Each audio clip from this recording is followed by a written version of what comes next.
This is how to play the bass tone on the djembe.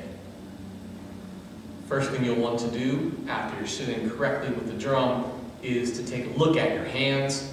The fingers should be together.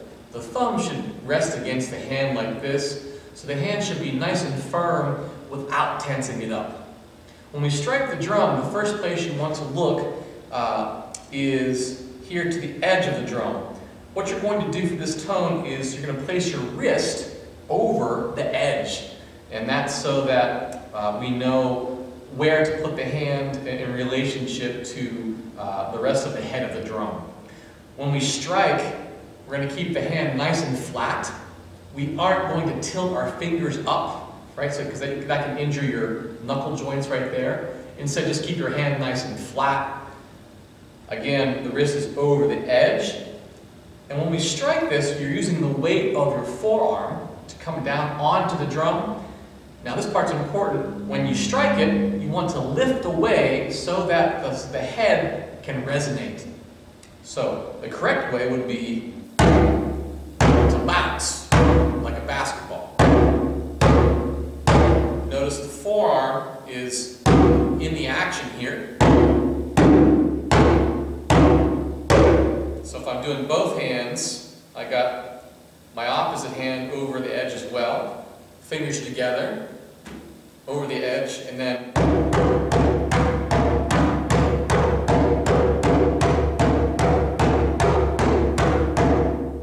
so it's a nice resonant sound, it's a nice low resonant sound.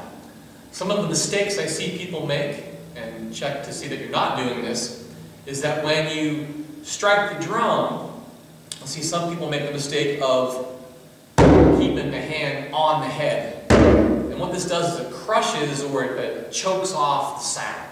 So I want to make sure that every time you strike the drum, you pull away so you can hear the resonance. I also see some folks play the bass tone directly in the center of the drum. That is not incorrect.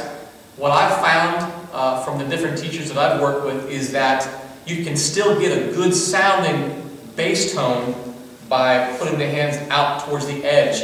And the reasoning for this is that when you go to play the next sounds, the tone and the slap, it's quicker for you to get to those sounds.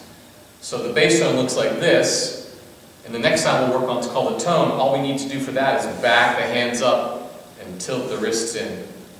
So we're real close there. Whereas if we were in the center, we have a lot further to get out to the next sound. So that's the reasoning for that. This is how to play the bass tone.